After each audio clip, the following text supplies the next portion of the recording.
The stars went quiet the night the Vel'Karath arrived. Not all at once. It happened the way a fire dies. First the distant ones, the smears of light at the edge of perception.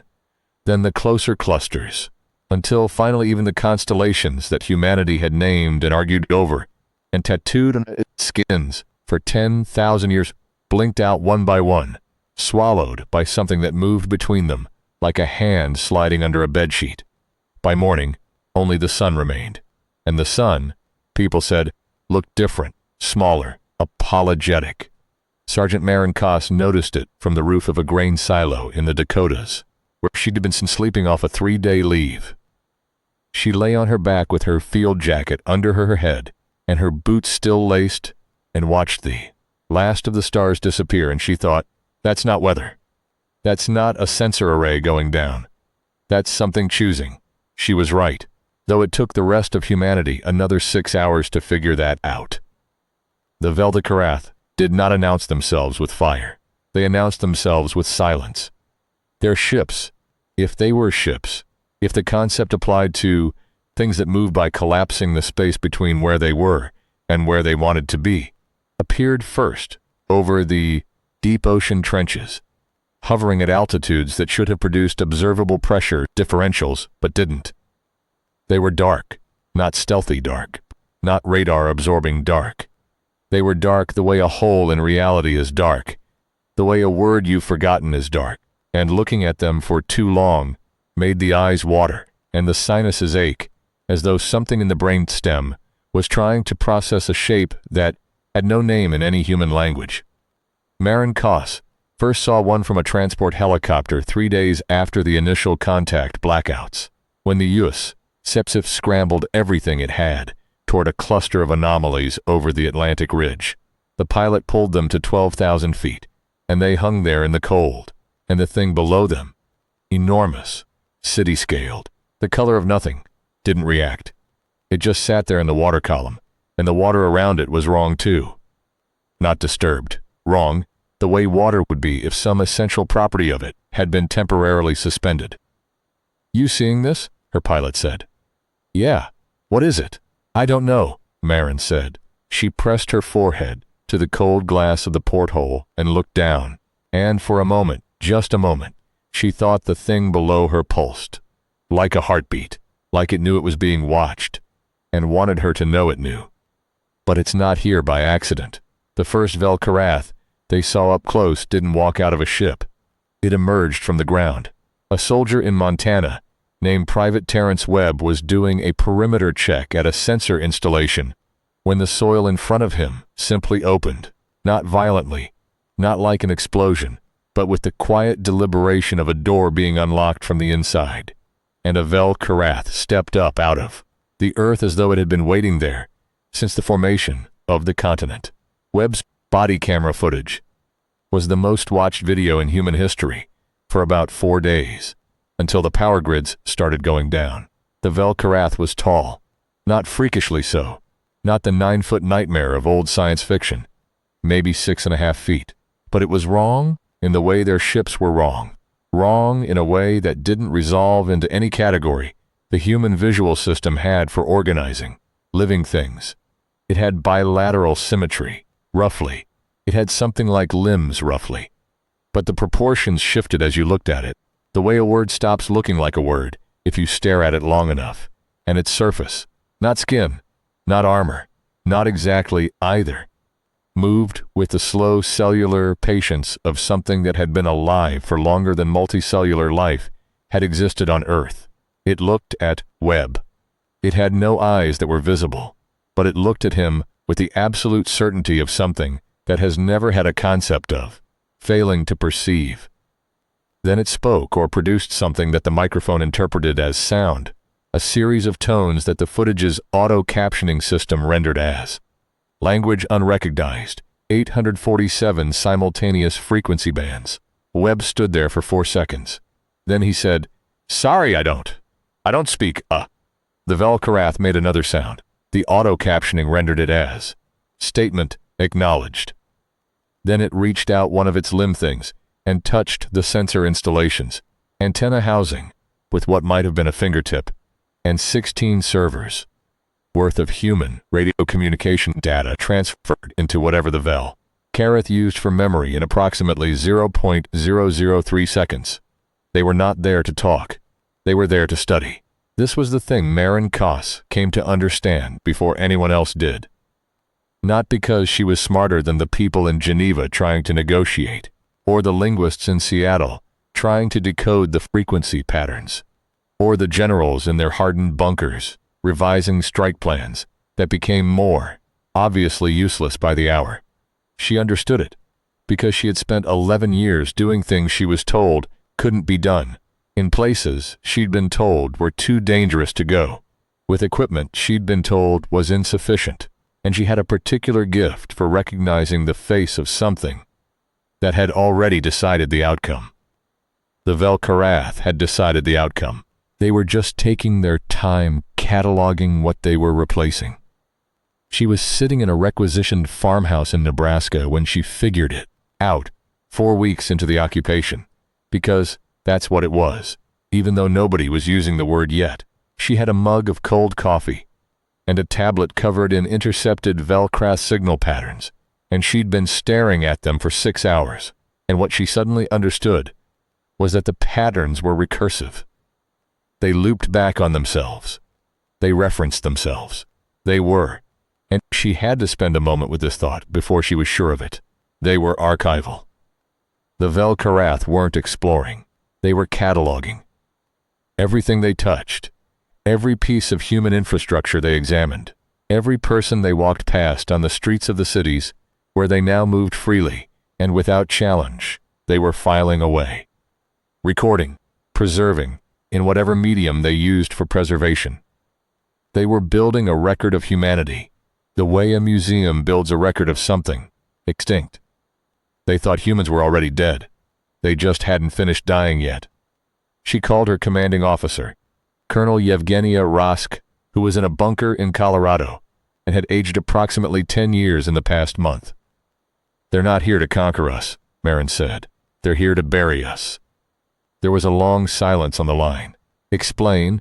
The signal patterns are archival structures. Every Vel Karath that moves through a human space is laying down permanent data. Not tactical data, not intelligence data, cultural data, anthropological data. They're treating us the way we treat a dig site." She paused.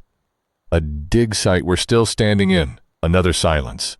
Then Rasky said, "What does that mean for the timeline?" "It means they've already decided we're gone. We're just..." Marin looked out the farmhouse window at the Nebraska sky, pale and ordinary, the last ordinary-looking sky she'd seen in weeks. "We're just not cooperating yet." The Vel Karath's method was elegant, which Marin came to hate them for more than anything else. They didn't destroy. They didn't bomb cities or kill populations wholesale. They displaced every system that humanity depended on. Power grids, communication networks, agricultural infrastructure, logistics chains. They reached into these things the way you might reach into a machine and remove one small component, something that looked insignificant, until the whole thing stopped. They were precise, they were patient, and they were thorough, in the way that only something operating on a geological timescale could be thorough. In the first 3 months, 40% of the world's power capacity went offline. Not destroyed. The infrastructure was intact. The generators were intact. The fuel was intact. But something in the control systems had been touched, and the control systems no longer controlled. In the 4th month, the seed banks in Svalbard and Fort Collins, and a dozen other locations were found sealed from the inside, their environmental controls running on modes that no human engineer had programmed. The seeds were preserved. They just weren't accessible. In the 5th month, water treatment facilities in 16 major cities began operating at reduced capacity, not through mechanical failure, but through what the technicians described as systematic, surgical removal of exactly the components that couldn't be easily replaced. The Vel Karath were good at knowing which bone to remove to make the whole body collapse. They weren't killing humanity. They were just making it very difficult for humanity to persist. And through all of this, they walked among humans freely. They answered no communication. They responded to no weapon. Early on, some military units had fired on them, and the rounds had simply stopped, not deflected, not absorbed, just stopped in midair with the mild finality of a conversation being ended. One Vel Karath, approached by a human researcher named Dr. Yuki Tanaka, who had managed to map enough of their frequency language to produce basic queries, had turned its no eyes toward her and emitted a pattern that the translation algorithms rendered as, "We do not discuss the disposition of materials," with the materials that, quote, circulated. People put it on signs. People cried about it. Marin Koss read it 3 times and felt something cold and hard settle in her chest, like a stone dropping to the bottom of a well. Materials. That was what they thought humans were. She started making calls. The thing about humanity that the Vel Karath had gotten wrong, the one thing, the thing that mattered, was that they had studied humanity the way you study something dead. They had cataloged artifacts and infrastructure and signal patterns. They had observed behavior at a remove, the way you observe cells through a microscope, and they had produced a model of humanity that was accurate in the way that a map is accurate, a representation of the territory, technically complete, missing the essential thing that makes the territory itself. They had cataloged what humans had made. They had not cataloged what humans did when everything they'd made was taken away. Marin understood this because she had been that person. She had been the person in the room with no resources, no backup, no reasonable expectation of success, and she had found the gap, the crack in the wall, the thing that the people who built the room had not considered. It was not a superpower. It was not heroism. It was a kind of low, stubborn refusal to accept the framing that had been handed to her. The Vel Karath had handed humanity a framing. You are materials. You are already extinct. The outcome is decided. And Marin Koss had spent her entire life rejecting framings that other people had decided for her. She called 17 people in 10 countries. Some of them were military. Some of them were scientists. One of them was a retired safecracker from Marseille named Claude, who had spent 40 years opening things that were not supposed to be opened, and who turned out to have some very useful observations about the Vel Karath archival structures and how they were sealed. They met in a decommissioned submarine base in Scotland, because Scotland was one of the places the Vel Karath had, for reasons no one fully understood, chosen not to catalog yet. There was the theory that their archival methodology worked region by region, and they hadn't reached the North Atlantic corridor. There was another theory, which Marin found more unsettling, that they had already cataloged Scotland and had moved on. And the absence of their presence, there was itself a kind of completion. She didn't share that theory with the group. The room smelled of diesel and salt, and the specific kind of cold that comes from being underground near the sea.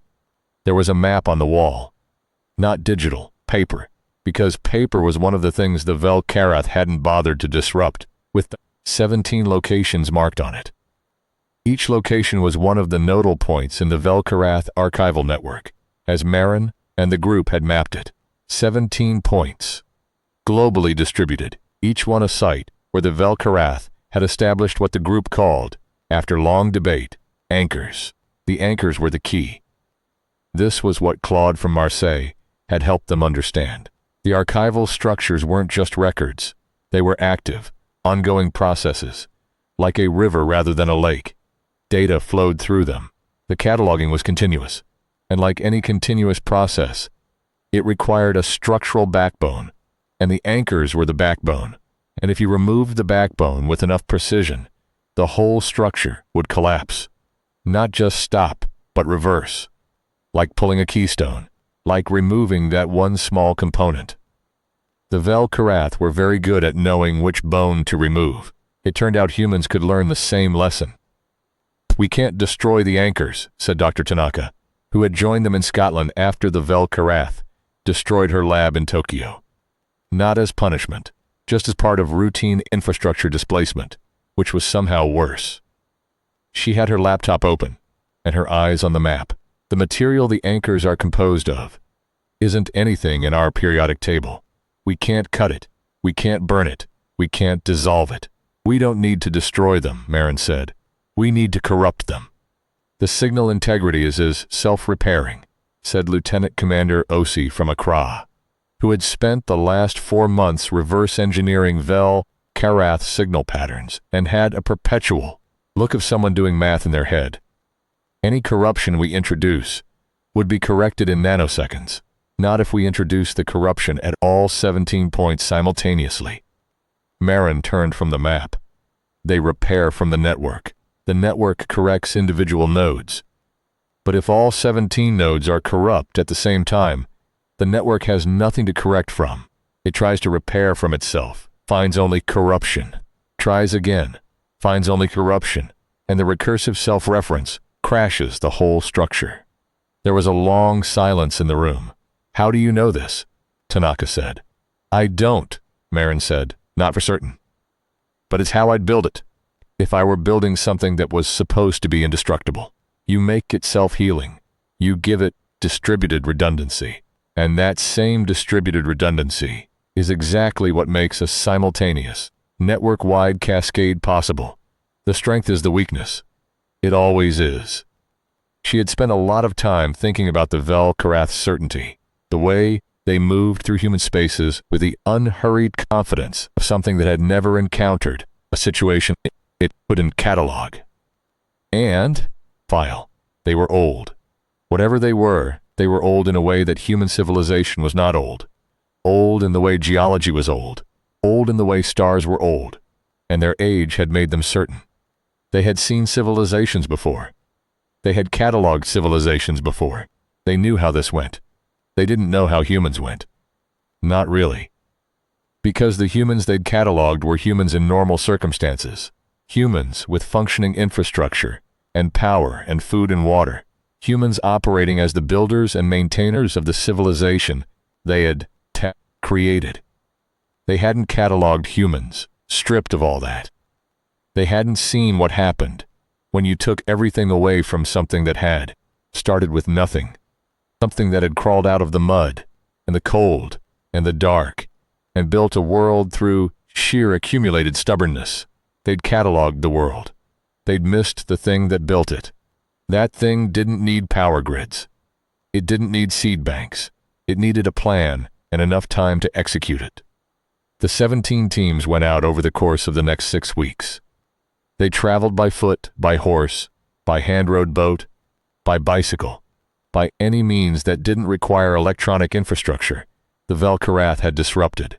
They were 17 different kinds of human being: soldiers, scientists, engineers, one retired safecracker, one marine biologist, one woman who had spent 15 years running water projects in sub-Saharan Africa and knew more about moving resources through hostile environments than any general alive.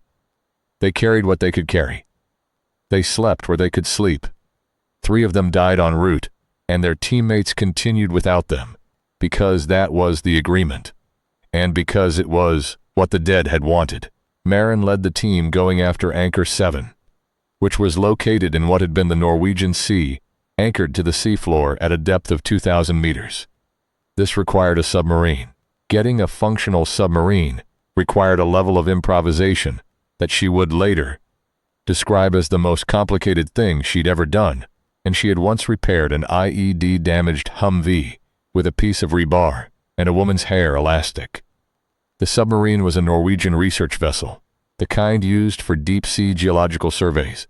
It wasn't military. It wasn't armed. It was cramped and smelled of brine and someone's old lunch, and the specific anxiety of people who spend a lot of time in small metal tubes under enormous amounts of water. Her crew was 4 people. Herself, a Norwegian deep-sea engineer named Sigrid, who had not slept more than 4 hours consecutively in 3 months, and had the brittle, wired focus of someone running on conviction. A marine technician named Khaled, who was 22, and had joined the team because his entire village in Tunisia had lost its water supply in week 6 of the occupation, and he had decided, very quietly and without drama, that he was going to do something about that. And the ship's original pilot, a woman named Berta, who was 57, and had been diving these waters for 30 years, and whose only comment, when Marin explained the mission, had been, "I know where the anchor is. I've been watching it since they put it there.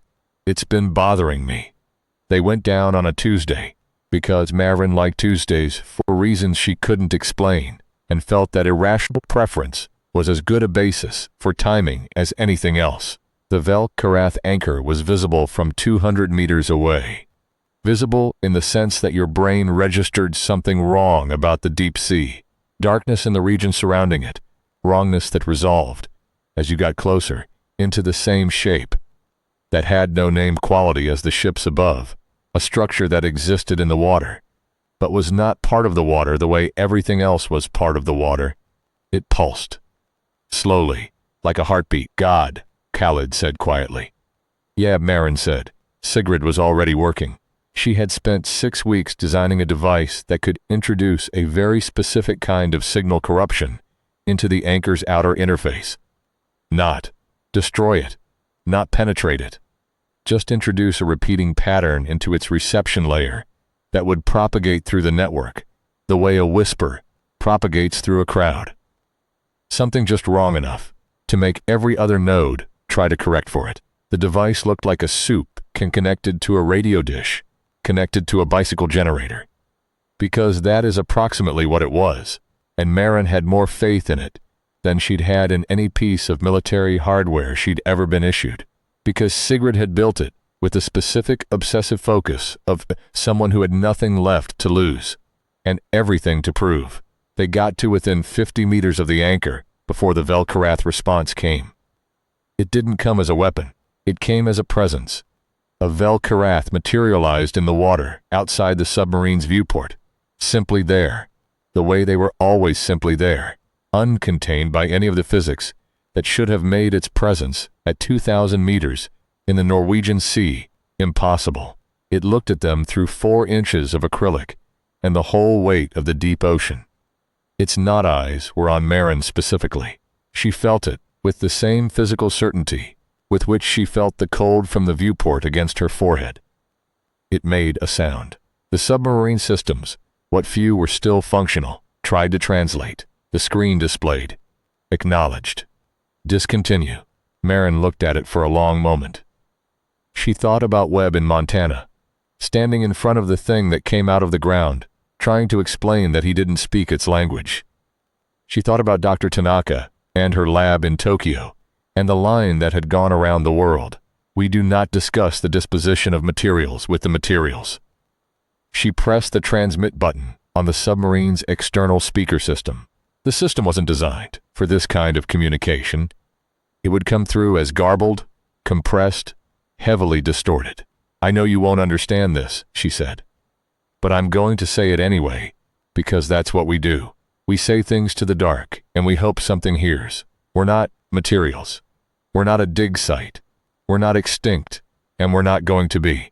And I really hope you're paying attention right now, because what I'm about to show you is something you should have put in your catalog a long time ago." She turned to Sigrid. "Do it." Sigrid activated the device. The signal went out. Not a weapon, not an explosion, just a whisper.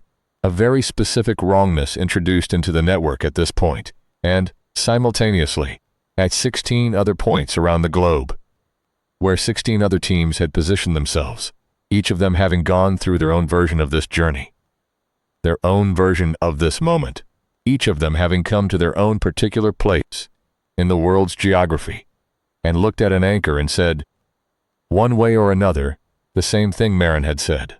"Not yet. Not us."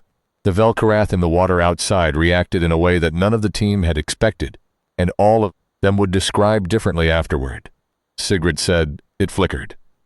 Khalid said it went still, in a way it hadn't been still before, a different quality of stillness, the stillness of something surprised.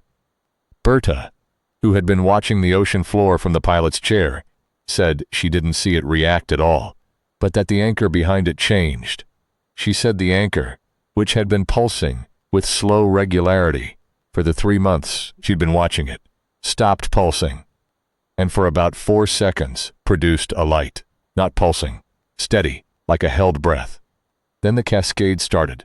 They heard it first as sound, or rather as the absence of sound, a frequency in the water that they hadn't been aware of until it stopped. A low background note that, in its cessation, revealed how much of their subconscious processing had been devoted to tuning it out. Then the instruments went strange, not failing, but registering readings that shouldn't have been possible. Temperatures and pressures that suggested the water around them was temporarily behaving according to different rules. Then the anchor's surface changed. The shape, had no name quality of it softened, became something closer to ordinary matter, close enough that Marin could see, for the first time, what it actually looked like. Crystalline, densely structured, incredibly complex, and in the process of coming apart. Not violently, slowly, the way ice comes apart in spring. "It's working," Sigrid said, and her voice was very quiet and had in it the specific quality of a person who had not allowed themselves to believe something would work until it was actually working, and was only now permitting themselves to feel the weight of what they'd been carrying. "Keep the signal running," Marin said. The Velkarath in the water outside had not moved. It was still there, still looking at her through the viewport with its knot eyes, and she looked back at it, and held its gaze, if gaze was the right word, and she felt something pass between them that she couldn't name, not communication, not understanding, something more like two very different things, recognizing each other as real. Over the next 6 hours, the network collapsed, not all at once. In waves as the cascades propagated and the self-repairing systems tried to repair from nothing and found nothing and tried again. It was not like a power switch being thrown. It was like a language being forgotten, word by word, starting from the edges of the vocabulary and working inward until the core concepts were left stranded, meaningless without the structure surrounding them. The reports came in over the next 24 hours, on handwritten notes passed through runners, on short-range radio, on the kind of improvised communication network that humanity had, over the preceding months, quietly and stubbornly built out of whatever it had left. Anchor 1 in Peru was down. Anchor 4 in Siberia was down. Anchor 9 in the Mariana Trench. That team had lost 2 people getting there, and the 2 who survived had been in the water in wetsuits for 11 hours was down. Anchor 12 in the Sahara. Anchor 15 off the coast of West Africa. Anchor 17 somewhere in northern Canada that none of the maps agreed on. Down, down, down. The Velkarath archival network. The structure that had been cataloging humanity for 8 months with the patient, absolute certainty of something, that had done this before and knew how it ended, went down. What happened next was something no one had predicted, and Marin would spend the rest of her life trying to explain it to people who hadn't been there. The Velkarath stopped, not retreated, not attacked. They stopped. The ones that had been walking through cities stood where they were. The ones in the oceans held their positions. The ships above, the city-scale dark shapes that had been present since the first night, held perfectly still for about 30 seconds. Then they moved. All of them, simultaneously. The ocean floor structures, the atmospheric ships, the individual Velkarath in streets and buildings and underground facilities. They moved in the same direction, which was up and out and away. And they moved with a quality of motion that Marin, watching one of them from the submarine's viewport, could only describe as different, changed. Not the unhurried confidence of before, not the patient deliberation of something processing a foregone conclusion. Something else. She didn't want to read too much into the behavior of something she fundamentally couldn't understand. She'd made that mistake before, attributing human emotional states to non-human actors, finding the pattern she was looking for, rather than the pattern that was there. But she'd also spent 8 months studying these things, watching them, and what she saw in that withdrawal was something her nervous system registered before her conscious mind caught up with it. Uncertainty. She saw something recalibrating, something that had operated on a model of the universe that had just been falsified, and was adjusting, not panicking, not fleeing, but adjusting. The way a good scientist adjusts when the experiment returns an unexpected result. The Velkarath were old and certain, and they had done this before.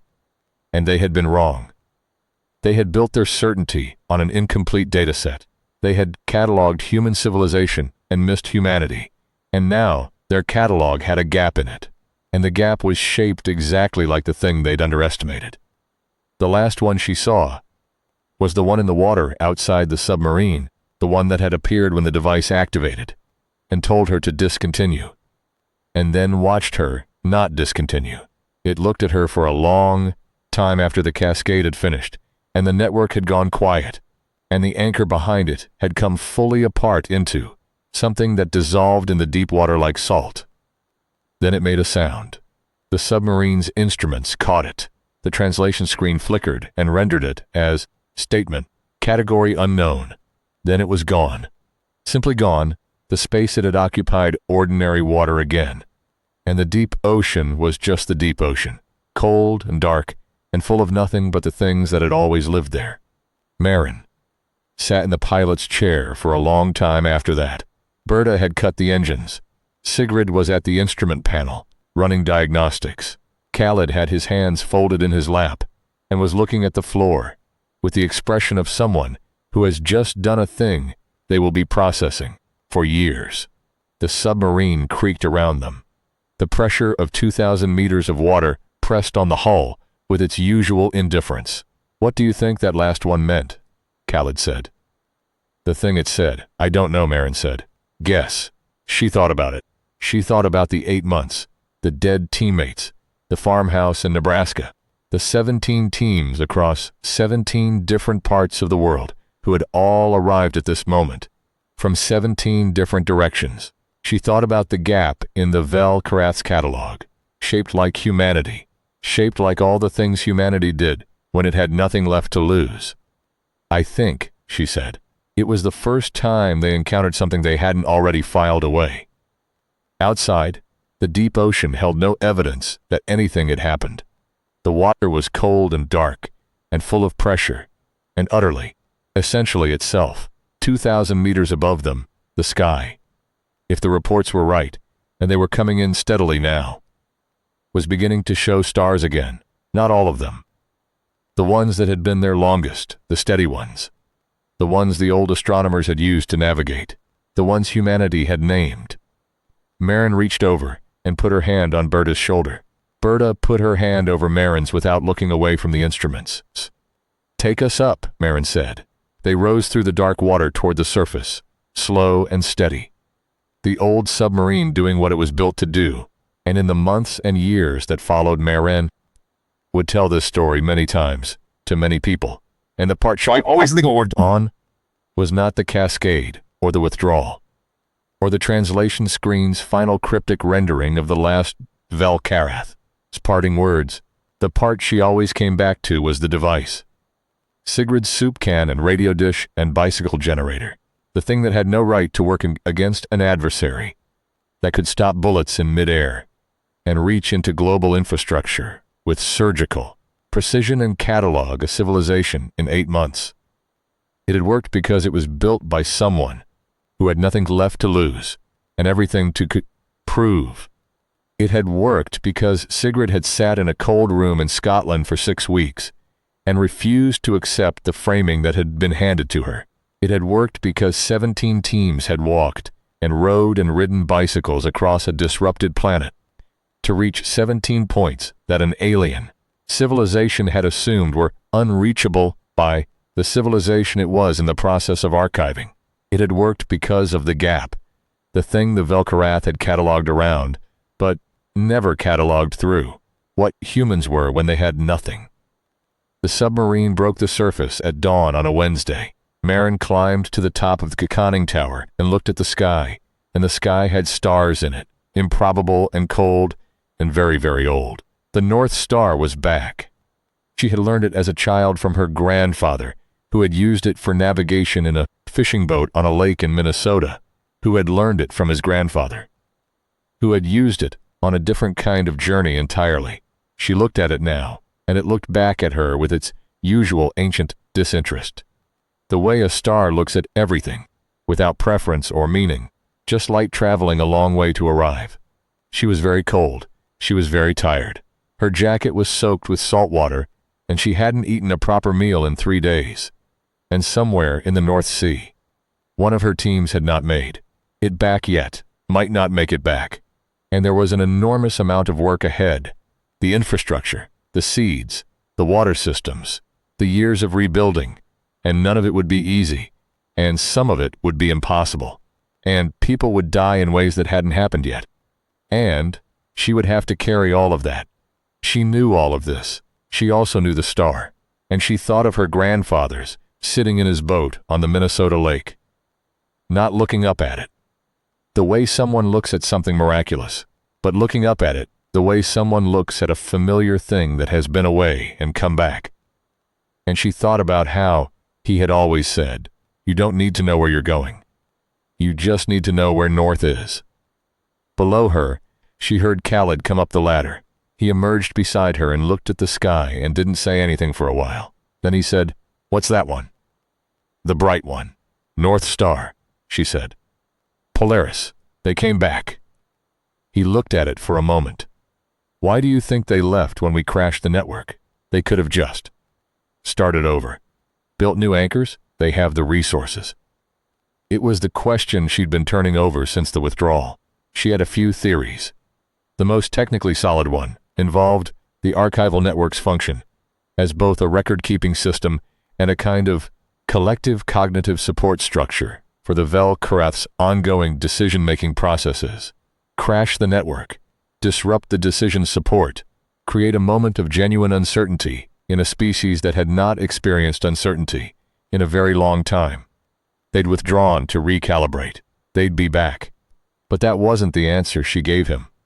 She gave him the other answer, the one she'd been arriving at slowly, the one that felt truer, if not more technically defensible. "I think they were surprised," she said. "I think they've done this hundreds of times, maybe thousands, and every time the species they're cataloging does the same thing. It fights, and it loses, and then it's done. And I think they expected that from us, because everything they cataloged said that was what we'd do. And instead she gestured, a small gesture, taking in the submarine and the sea and the sky and the 17 points around the world and all the people who had walked to them. Instead, we did this. You think that scared them?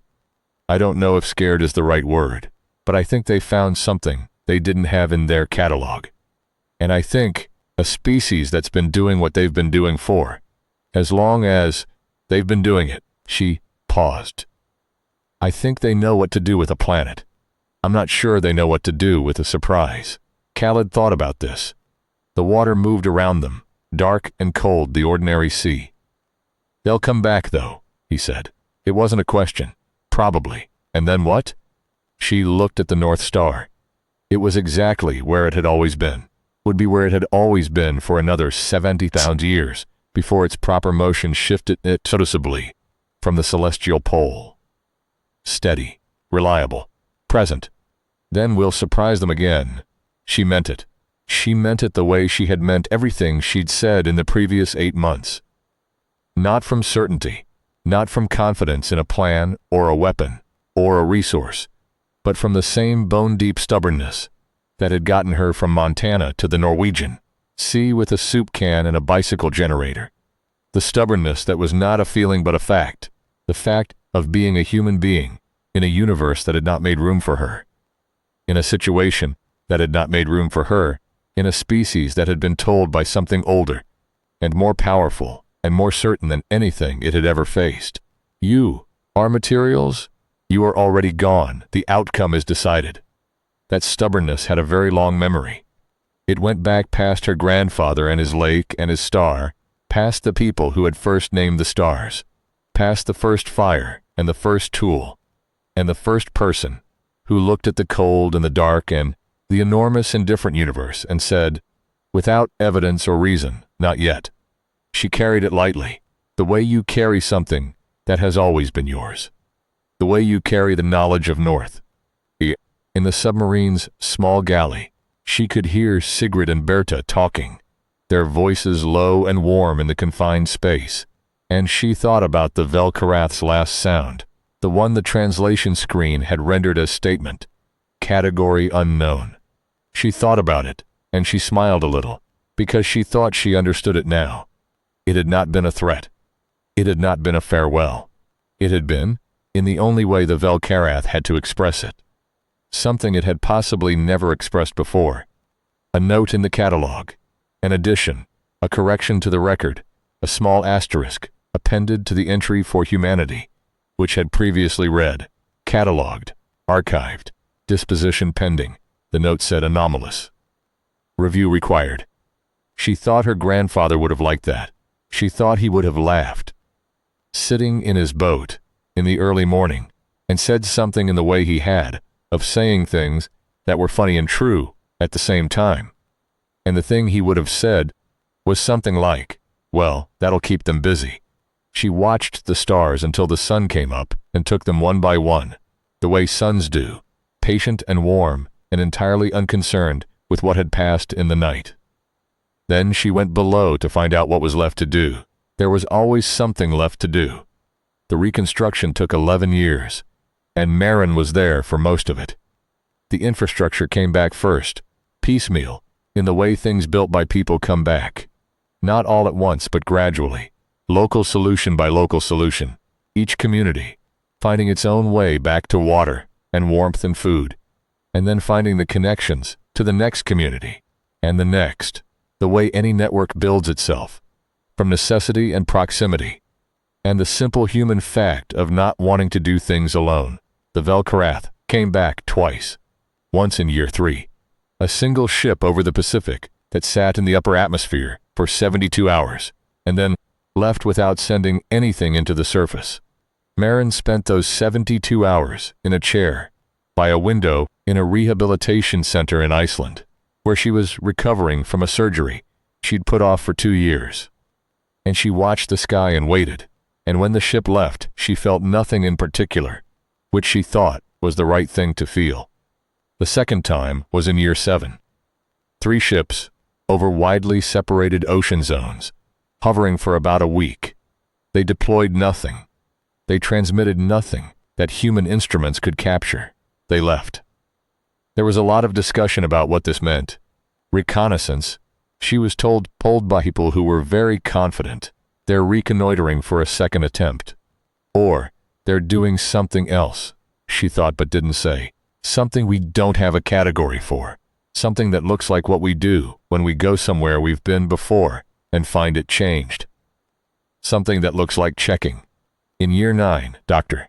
Tanaka published a paper arguing that the Vel'Karath visits had been in fact archival updates. Not tactical reconnaissance, but data additions. Revisions to the record, the species, that cataloged civilizations before. They ended updating its entry on a civilization that had not ended in the way entries were supposed to end. The paper had a lot of very technical content about signal analysis and archival data structures and frequency, pattern modeling, and it ended with a sentence that Marin read 3 times when it was published and that she kept, written in her own handwriting, on a piece of paper, in the front of every notebook she used for the rest of her life. The sentence was, "In 11 years of monitoring, we have found no evidence that the Vel'Karath have developed a category for a civilization that declines to be archived." She thought about the things she'd said to Khaled on the conning tower years before. Then we'll surprise them again. She had meant it as stubbornness, then as defiance, as the same bone-deep refusal that had carried her and 17 teams through 8 months of systematic dismantling. She had meant it the way you mean something when you're cold and exhausted and floating on a sea that has just seen something extraordinary, and you trying to be honest about the future. Now she thought it might be something more than that. Not comfort, exactly. Not certainty, but something like the feeling of looking at the North Star and knowing it will be in the same place tomorrow. Not because you can prove it will be, not because you have eliminated every possible scenario in which it won't, but because it has been there every night of your life, and the lives of everyone you come from, and some things are reliable. not because they are unchangeable, but because they are persistently, stubbornly themselves. Humanity was persistently, stubbornly itself. She thought the Vel-Karath might be beginning to understand that. She thought whatever they were doing when they came back, those visits, those quiet hovering presences over the oceans, she thought they were updating their model, revising their certainty. Not capitulating, not acknowledging defeat, just doing what any good scientist does. When the experiment returns an anomalous result, when the thing in the petri dish doesn't die the way it was supposed to die. She thought they were looking more carefully. She hoped so, not because she wanted their approval or their understanding, or any of the things that might seem, from the outside, to be what the hope was about. She hoped so because she was curious, because she was human, and humans were curious, and that was in the catalog, that one they'd gotten right category, curious. Cross-reference, persistently, and she wanted to know what came next. She wanted to live in the world where the Vel-Karath, oldest and most certain of all the things humanity had ever encountered, arrived one day with a translation they'd managed to work out, some way of bridging the 847 simultaneous frequency bands, and said something in a language she could understand. She wanted to hear what they said. She thought it would be something she didn't have a category for. She thought that would be fine. She had learned to be comfortable with categories she didn't have. She had learned that a gap in the catalog was not an ending. It was a beginning. It was always a beginning. She kept the piece of paper with Tanaka's sentence in her notebook until the notebook fell apart, and then she copied the sentence into the next one. She did this for the rest of her life. She was not a sentimental person, as a general rule, and she did not do sentimental things. And when people asked her why she carried the sentence around, she said it was for practical reasons, to remember the state of the science. But that was not quite the truth. The truth was that she carried it because it was the closest thing she had to, a way of saying, in 12 words, what the last 8 months had meant, what the 11 years had meant, what humanity meant, the specific, unreasonable, persistently anomalous fact of being the thing that the oldest and most thorough catalogers in the universe had not yet found a category for. Not yet, not ever if she had anything to say about it. And she did. She always had something to say about it. That was also in the catalog. That was also something they'd gotten right. She woke up most mornings before dawn, in the years that followed, from a habit she'd never lost, the field habit of waking before light to check the perimeter. She would lie in the dark for a moment and feel the specific quiet of a world at peace, however provisional, however monitored, however full of the knowledge that something old and certain was out there, revising its model of her. Then she would get up and make coffee, and stand at the window and wait for the sky to lighten. She always watched for the last star to fade. She always found Polaris, first stubborn and fixed at the celestial pole, the star that didn't move while everything rotated around it. She watched it until the dawn took it. It was always there. She always found it. That was enough. She was 44 years old when the second wave came, and she was ready for it in a way she hadn't been at 33, not because she was more prepared in any practical sense. She was, if anything, less. No rank, no command structure, no access to the improvised network she'd spent years building. But because she understood now something that she hadn't understood before. She understood that the Vel-Karath were not making a mistake when they came back. They were not miscalculating, not failing to account for what had happened the first time, not being arrogant in the way the old human stories about alien invaders always made. Aliens arrogant. They were updating. They had learned from the first encounter, just as humanity had learned, and what they had learned was specific and considered and demonstrated in how they came the second time, differently. The first time, they'd been archivists. The second time, they came as something else. The signal reached Marin on a Tuesday morning in early November in the small house on the Faroe Islands, where she'd been living for 3 years. She was sitting at the kitchen table with a cup of coffee and a window that showed her the North Atlantic. which was doing what the North Atlantic always did in November, which was assert itself loudly against everything near it. The signal came through a device on her kitchen counter that had no business receiving Velkarath transmissions. It was a modified radio receiver that Dr. Tanaka's team had been developing, a passive listener, not a communicator. But it received one anyway, not the 847 simultaneous frequency bands of before. Something narrower, something that had been compressed and shaped, she would learn later, specifically to pass through human receiving equipment with minimum distortion. Something, in other words, that had been designed to be understood. The display rendered it as query, category, anomalous. Acknowledge. She sat with her coffee for a moment. The Atlantic heaved itself against the rocks below the house. The display blinked. She reached out and pressed the acknowledgement button. Then she sat back and waited to see what happened. This was the story she didn't tell people, not because it was secret. It became very much not secret, very quickly. But because it was hard to tell without sounding like something it wasn't. It was hard to tell without people what they expected to hear. Triumph, vindication, the species that had refused to be catalogued finally getting its recognition. The alien monolith speaking, the moment of contact that the sci-fi movies had always promised, dressed in wonder and portent. It wasn't like that. It was like sitting in a kitchen on the Faroe Islands, with a cup of coffee going cold, pressing a button on a radio receiver, and waiting. What came back was a long sequence of signals that took Tanaka's team 8 days to partially parse. And the partial parse was itself incomplete, a sketch rather than a translation, a suggestion of meaning rather than meaning itself. But the sketch said this, approximately, roughly, in the way that crossing a stream on stepping stones is roughly getting to the other side. The Velkarath had a catalog. The catalog contained entries for every species they had encountered over the course of their existence. As a cataloging civilization, which was a period of time that, once Tanaka's team understood the temporal units, turned out to be approximately 4 billion years. 4 billion years of encounter, observation, archival, and the word that came through most ambiguously, the word they argued over most. Every entry ended with completion.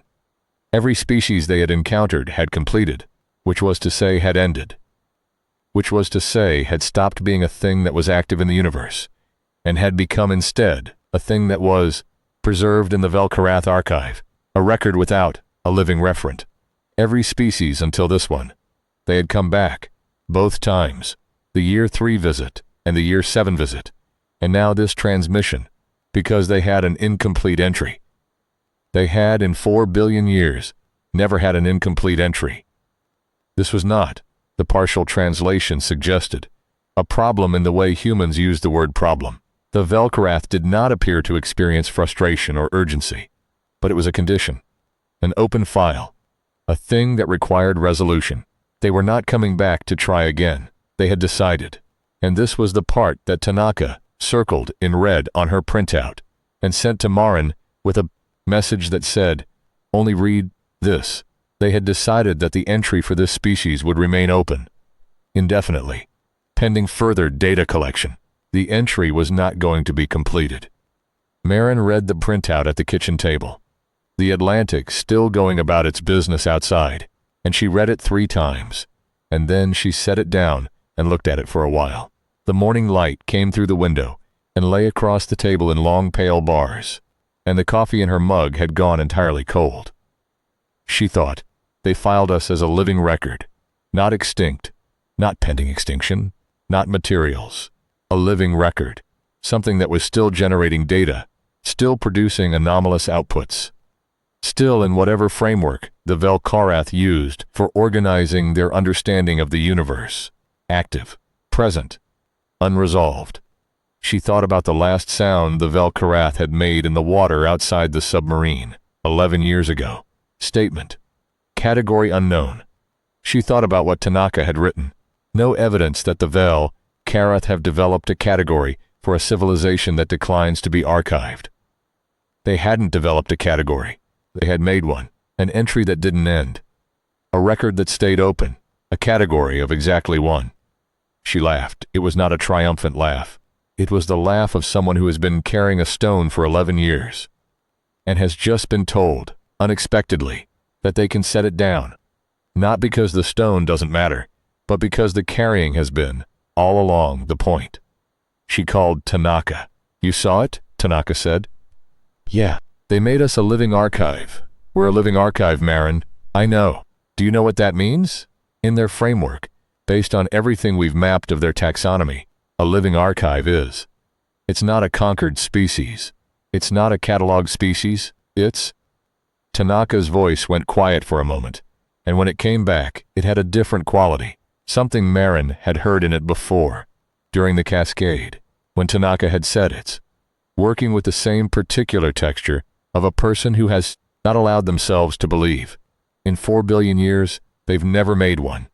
I know, Marin said. We're the first thing they've encountered that they couldn't finish. I know. A long pause. The Atlantic outside Marin's window. The morning light. What do we do with that? Tanaka said. Marin thought about the 17 teams. She thought about Claude from Marseille and his observations about keystone structures. She thought about Khaled asking what comes next and herself, saying then, we'll surprise them again. She thought about the North Star and her grandfather's lake and all the names humanity had made up for all the lights in the sky, names that the lights didn't know and didn't need, and that were nevertheless, in some way she'd never been able to articulate, important. We keep generating data, she said. What else would we do? What humanity did, in the years that followed, was not so different from what it had always done, which was to say it was completely different from what it had always done, in the sense that everything was new and had never happened before, and completely the same in the sense that it was still humans doing it, which meant it was loud and slow, and full of disagreement, and marked by both extraordinary competence and extraordinary failure in roughly equal measure, with moments of grace distributed unevenly throughout. The infrastructure came all the way back by year 12. The population took longer to stabilize. The 8 months of the occupation had produced famines and cold and infrastructure failure that killed, conservatively, 900 million people. And the accounting of that was ongoing. The grief was ongoing. The reckoning with the ways in which the response to the occupation had also cost lives was ongoing. These were not things that were finished. These were also open records.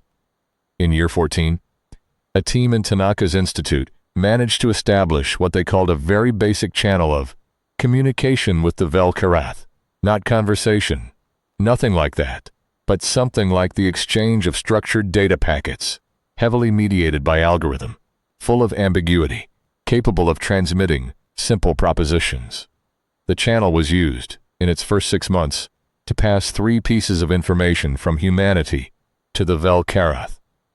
The first was the word for water in 412 human languages.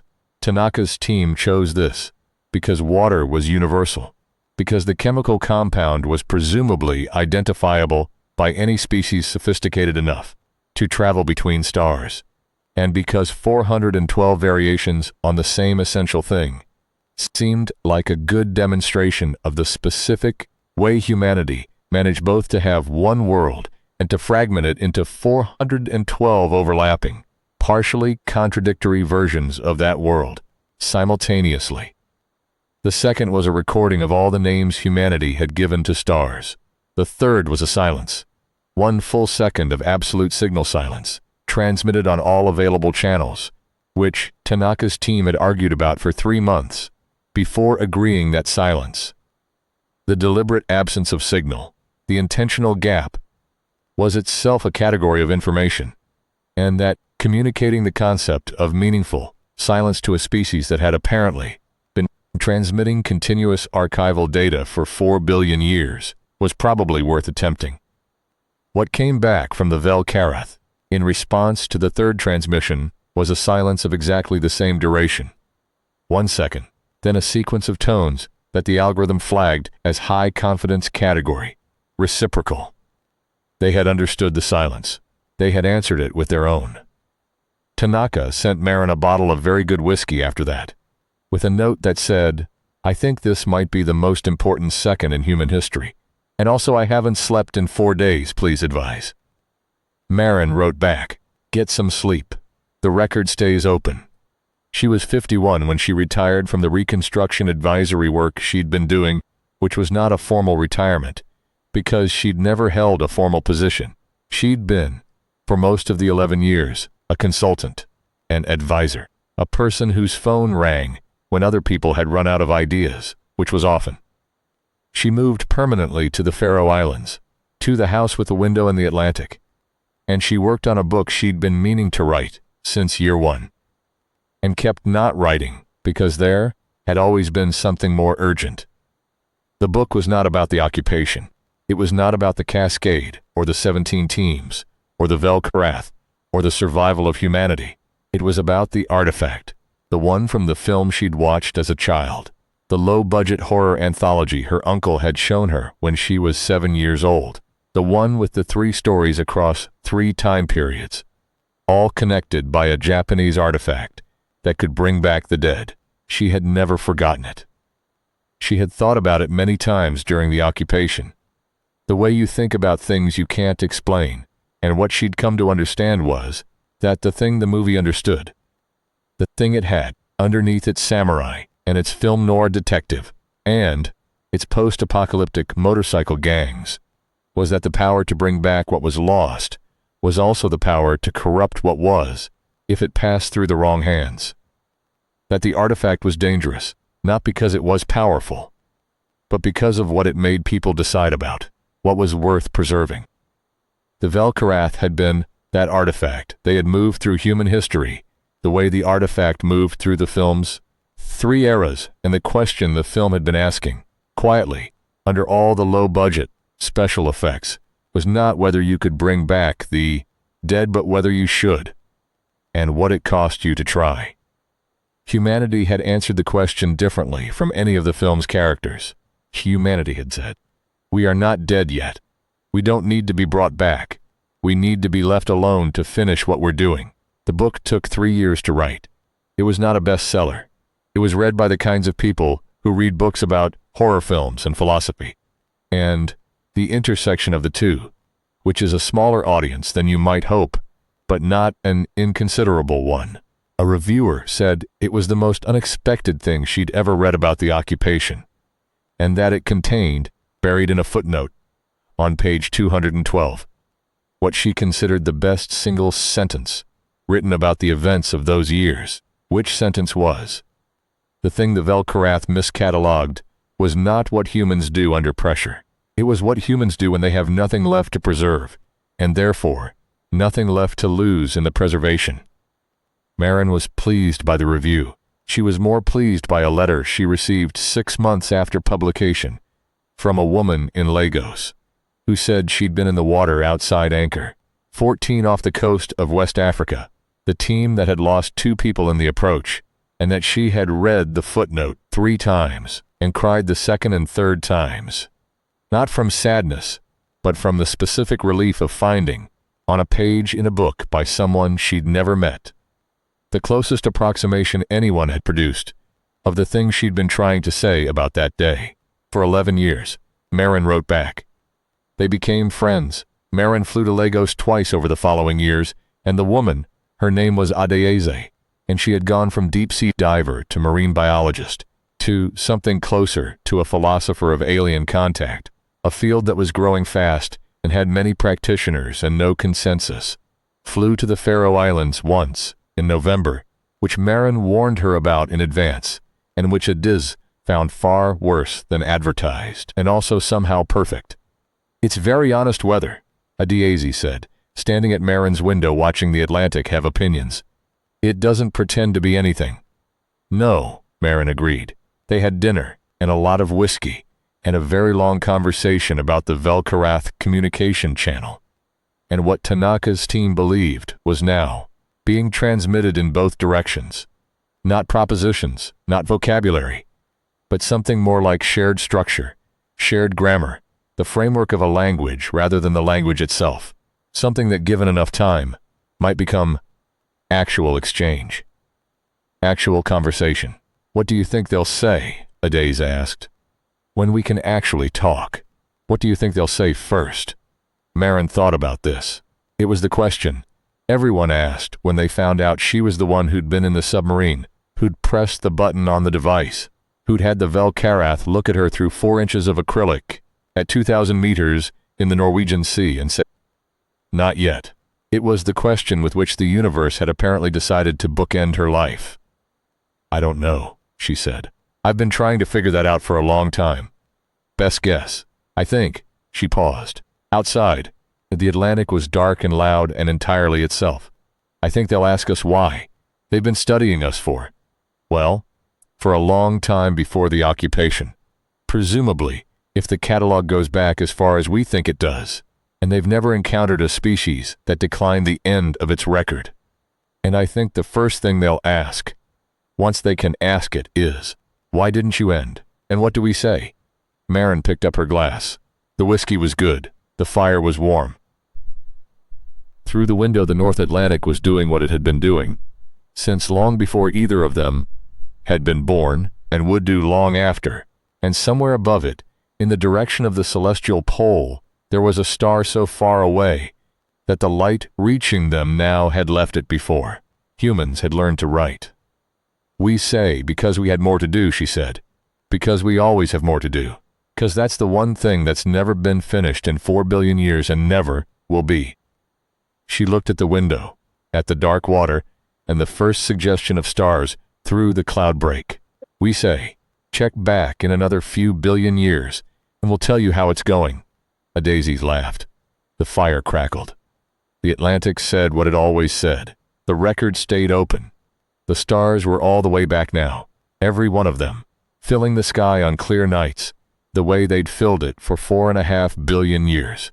Marin sat on the steps of her house, sometimes in the small hours when the weather allowed, wrapped in a coat that was not warm enough, because she never remembered to bring the warm enough one, and looked at them. She had the names for some of them, and not for others. The Velkarath had received, on one of the early transmissions, all the names humanity had ever given to stars, and Tanaka's team had subsequently received, from the Velkarath, a very long data packet that was still being parsed, but that appeared to be, best anyone could tell, the Velkarath's own designations for the same stars, different names, same lights. She thought about that sometimes, the same lights with different names. The universe, full of things that had been noticed, named, filed under different headings in different archives, each system of naming complete within itself, and incompatible with the others, and somehow together, pointing at the same sky. She thought about the artifact in the old film, the one that crossed 3 eras and brought back the dead and corrupted everyone who touched it. She thought about how the movie had ended, all 3 stories completing, all 3 timelines converging on the same point, the power of the artifact finally exhausted or consumed or resolved. She'd seen it once, and the details had blurred over 40 years. And what remained in the end was just people. Ordinary, damaged, persistent people, doing the next thing. That was the HFY of it, she thought. Not the battle or the cascade or the moment of reversal. The next thing, the fact that there always was one.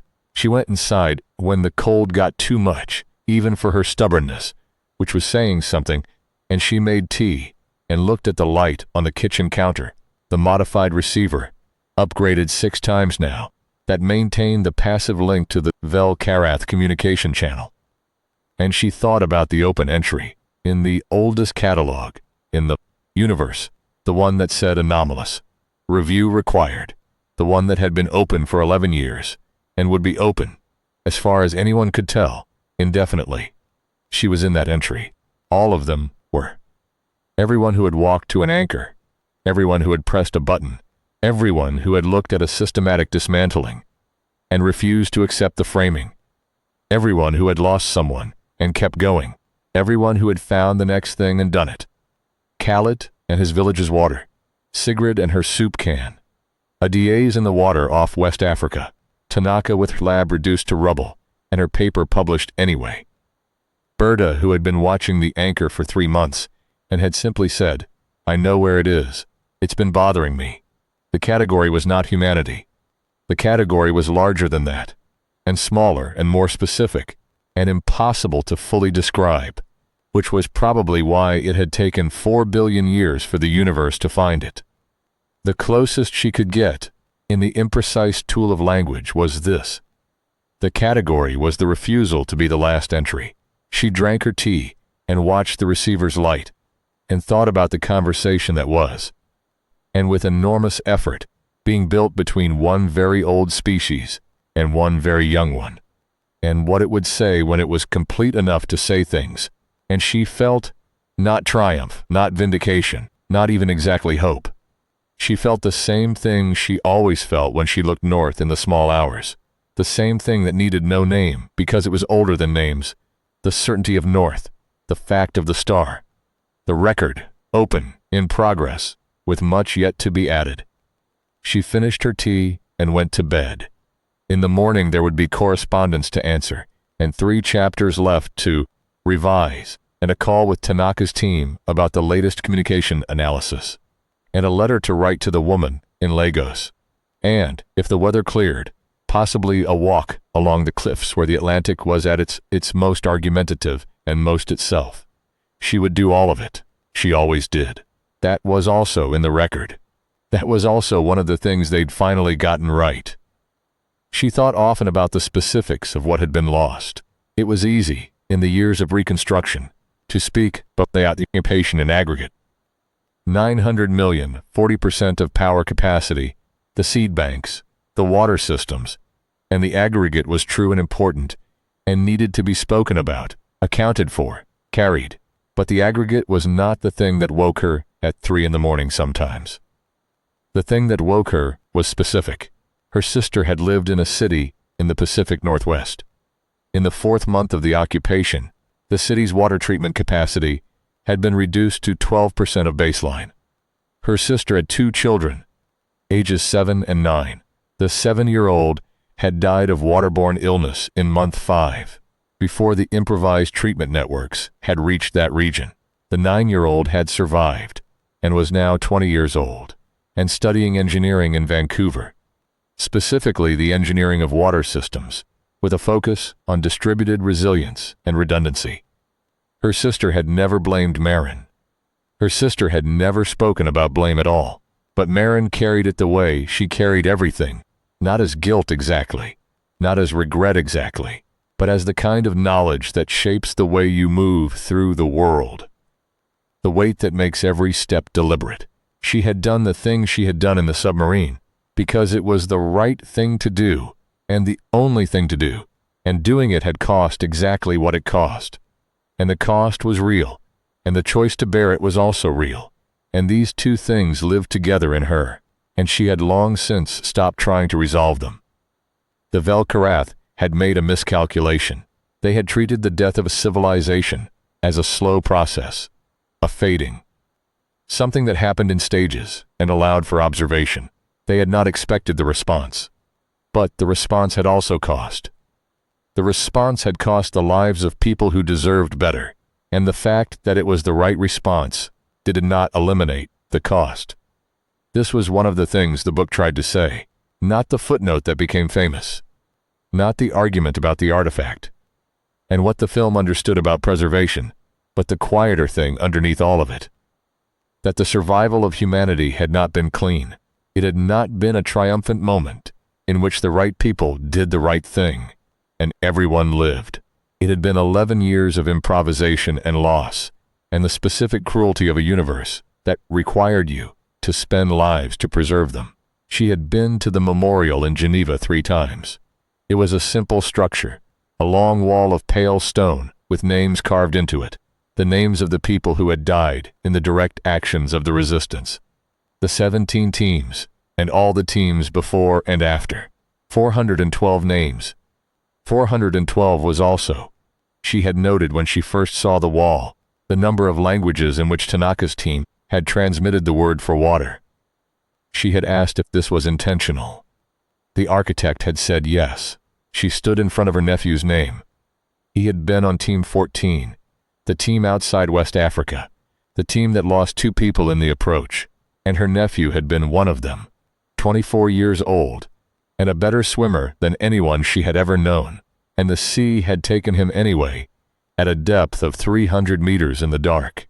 She stood in front of his name for a long time each visit, and said nothing out loud, because there was nothing to say that the wall didn't already contain, carved in the same pale stone as 411 other names. She had not been able to get him out of her head during the 8 months. She had tried not to think about him and had thought about him constantly, the way you think about the thing you're trying not to think about. And she had made herself continue anyway, made herself be in the submarine, made herself say not yet when the Vel'Karath looked at her through the acrylic. She had made herself continue, and it had worked, and it had cost. The cost was hers. She carried it. She always would. She thought the Vel'Karath, if they were ever able to understand this, the specific human texture of carrying the cost, would find it the most anomalous thing in the catalog, more anomalous than the cascade, more anomalous than the refusal to be archived. The fact that humans could hold grief and persistence simultaneously, not as contradiction but as structure. The way a wall holds weight, the way a foundation holds a building, the way north is found, precisely because everything else is moving. She had written a chapter about this, and then deleted it, and written it again, 3 times before leaving it in. The editor had said it was the best chapter in the book. Maren had said it was the hardest thing she'd written, and the editor had said those were usually the same thing, and Maren had thought about that for a long time, and decided the editor was right. She added this to the record. In year 17, Tanaka's communication team achieved what they called a basic dialogue, the exchange of structured statements in both directions. Not yet conversation, but something that would eventually become conversation, the way a path becomes a road. The first statement from the Vel'Karath that came through with high confidence, above 80% accuracy, verified through 3 independent translation algorithms, was not a question, not a greeting, not a declaration. It was a designation, a name. The name was not in any human phonological system. It was rendered by the algorithms as a sequence of symbols, and then transliterated by a linguist on Tanaka's team into something that could be said aloud, which came out as Vel'Karath, which was the name humanity had been using for them since month 2 of the occupation, and which turned out to be approximately correct. Approximately. Close enough. The name they sent back was Earth. The Vel'Karath replied with a long sequence that parsed, after 3 days of analysis, as designated, untranslatable. They had just renamed Earth, or acknowledged the name that humanity had given it, which amounted to the same thing, because in the Vel'Karath's catalog, names mattered. Names were how entries were indexed, how they were found, how they were connected to other entries. If they had updated their designation for this planet to Earth, it meant the entry was being maintained as a living record. It meant the name was going forward. Maren heard about this from Tanaka in a late-night call, and Tanaka was crying, not sadly, just overwhelmingly, in the way that news too large for ordinary emotional processing sometimes comes out as its own release. They named it after us, Tanaka said. They named the planet after what we call it. Yeah, in 4 billion years. I know. Maren, in 4 billion years they have never. I know, Maren said. Yuki, I know. Tanaka laughed and cried at the same time, which was the correct response, and Maren sat on her couch in the Faroe Islands and listened to it and felt the weight shift slightly. Not lift, not leave, but redistribute. And she thought about her nephew's name on the wall in Geneva, and the 7-year-old who had died of waterborne illness in month 5, and all the aggregate and specific losses that the record contained, and she thought, this is also in the record. This is also what it cost and what it came to. She thought about the artifact in the film, the thing that moved through time and preserved what it touched.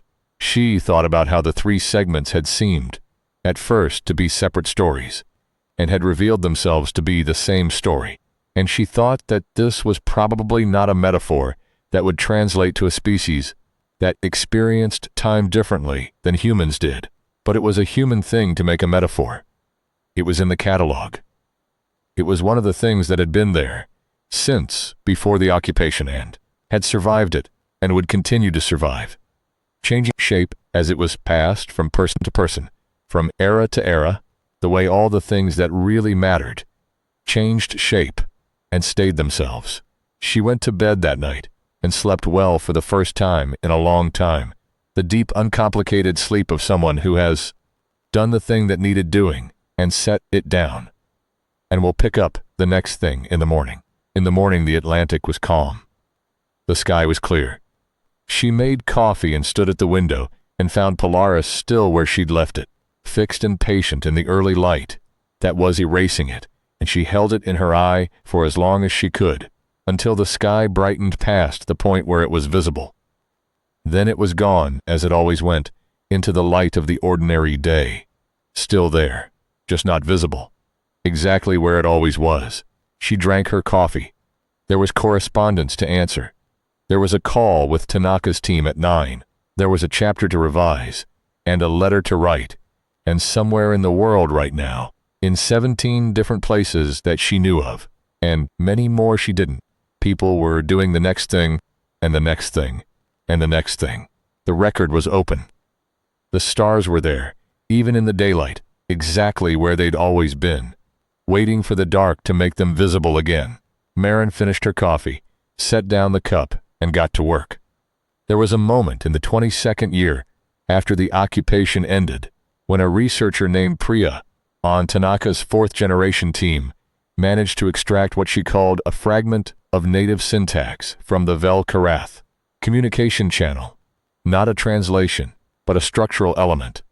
A piece of the Vel-Karath's own grammatical architecture, the equivalent of finding not a word, but the rule that governs how words are ordered. She was 26 and had been born in year 1 of the occupation, in a hospital in Chennai that was running on generator power and the specific, determined competence of a staff who had decided the machines going down was not a reason to stop delivering babies. She had never known the world before the Vel-Karath. She had grown up in the Reconstruction, had learned to think of the alien channel as a fact of life, the way people her parents' age had learned to think of the internet as a fact of life, had developed intuitions about it that people her parents' age didn't have and couldn't fully explain to her, the way native speakers of a language have intuitions that language teachers can't fully systematize. The fragment she extracted suggested something that the older members of the team spent 3 weeks arguing about and could not agree on, but that Priya held with the quiet certainty of a native intuition. The fragment was a temporal marker. Specifically, it was the marker that the Vel-Karath used to indicate that something was ongoing, incomplete, in process, and it appeared repeatedly in direct syntactic association with the designation Earth. Earth ongoing, Earth incomplete, Earth in process. The Vel-Karath had a grammatical structure for things that were not finished, and they were using it for humanity, and they were using it in a way that, as far as Priya could tell, they had not used for anything in 4 billion years. She sent a message to Marin with the analysis and a single-line note. "I think they're telling us. They know we're still here." Marin read it at her kitchen table in the Faroe Islands, at the age of 64, with her coffee going cold the way it always did when she forgot about it. Because something had caught her attention. She read it, and looked at the receiver on the counter, and thought about the very first signal it had received, 18 years earlier, the one that had said query, category, anomalous. Acknowledge, she had acknowledged. They had begun to talk. 22 years later, they were still talking, still building the grammar, still finding the words, still mapping the gap between one way of being in the universe and another. She wrote back to Priya, "Yes, and we're telling them the same." She made fresh coffee and took it to the window. The Atlantic was doing something complicated with the light, which it did sometimes, the way complex systems do sometimes, producing emergent behavior that was beautiful and temporary and entirely its own. She watched it for a while. Then she sat down and began the letter to a daisy that she'd been meaning to write for 3 weeks. And the call with Tanaka's team, and the chapter revision, and all the specific ordinary work of the day. Outside, the sky was the sky. The ocean was the ocean. Somewhere in the catalog of the oldest civilizing force in the known universe, under a designation, it had updated 22 years ago, was an entry that had never been closed, would not be closed in any foreseeable future, marked with the grammatical structure that said, ongoing, incomplete, in process. The entry contained everything, the samurai theme in the film, nor detective, and the rockabilly werewolves on motorcycles that nobody had ever remembered to put in the story because the story had moved on. The 17 teams, the soup can, and the bicycle generator, the names for stars, the word for water in 412 languages, the silence and its echo, the open records, and the wall in Geneva, and the water systems rebuilt from scratch, and the conversation slowly, painfully being assembled between one very old thing and one very stubborn thing that had refused to be filed. It contained Marin's nephew's name, and the 7-year-old, and the 900 million, and the first breath, after you were certain there wouldn't be one. It contained Priya, born in year 1 of the occupation in a hospital on generator power, intuiting the grammar of the oldest language in the universe at the age of 26. It contained North, the star, the fact of it, the knowledge you carry when everything else is moving. It contained the next thing. It always would. The record stayed open. This was not a comfort. It was not meant to be a comfort. It was the truth, which was sometimes better than comfort and sometimes worse, and which was, in the end, the only thing worth putting in a record that was going to stay open for as long as there was anyone to add to it. The truth was, we were here. We are here. We have more to do. The Atlantic said something to the rocks. The rocks said nothing back, which was their answer. Marin drank her coffee and kept working.